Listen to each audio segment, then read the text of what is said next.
পরের কোশ্চিন দেখো, অর্গানিক চ্যাপ্টারে একটা কোশ্চিন, প্রোপেন এর সমযোজী বন্ধনের মোট সংখ্যা কত? আচ্ছা, এটা নাম্বার হলো 33।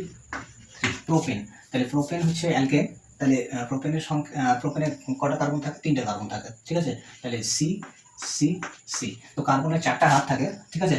কার্বনের হচ্ছে 4টা হাত থাকে, অর্থাৎ কার্বনের সঙ্গে 4টা তোমার হচ্ছে হাইড্রোজেন পরমাণু যুক্ত থাকে। তো এখানে দেখো সিঙ্গেল বন্ড দেওয়া আছে, মানে এখানে একটা হাত কমপ্লিট আছে, তাহলে এদিকে একটা হাত হবে, এখানে এখানে একটা, এখানে একটা, ঠিক আছে। তাহলে এইখানে একটা, এইখানে একটা, এইখানে হচ্ছে একটা, এইখানে একটা, এইখানে এখানে হচ্ছে একটা, ঠিক আছে। তো এই যে হচ্ছে দুটো ইলেকট্রন মিলে একটা করে সিঙ্গেল বন্ড তৈরি হয়, মানে দুটো ইলেকট্রন, মানে হাইড্রোজেন আর কার্বন দুজনে হচ্ছে একটা করে ইলেকট্রন ডোনেট করে একটা হচ্ছে পেয়ার অফ ইলেকট্রন তৈরি করে, সেই পেয়ার অফ ইলেকট্রনকে আমরা এই হচ্ছে বন্ডের মাধ্যমে রিপ্রেজেন্ট করে থাকি।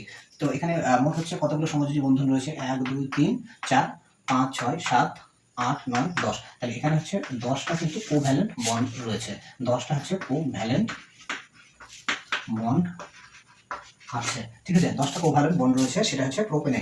তো এখানে তাহলে আমাদের সঠিক আনসারটা হচ্ছে কিন্তু অপশন নাম্বার এ, ঠিক আছে। তো এক্ষেত্রে তোমাদের আমি আরেকটা জিনিস বলে দিই, মানে এখানে এটা অ্যালকেন, তো অ্যালকেন হচ্ছে জেনারেল একটা ফর্মুলা রয়েছে CnH2n+2।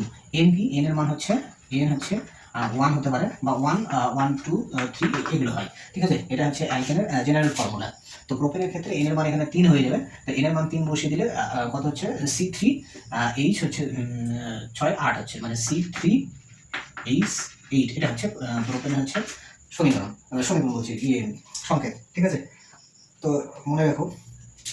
তো চলো, ভিডিওগুলোতে তোমরা লাইক শেয়ার করো, তাহলে মোটিভেশন পাওয়া যায়।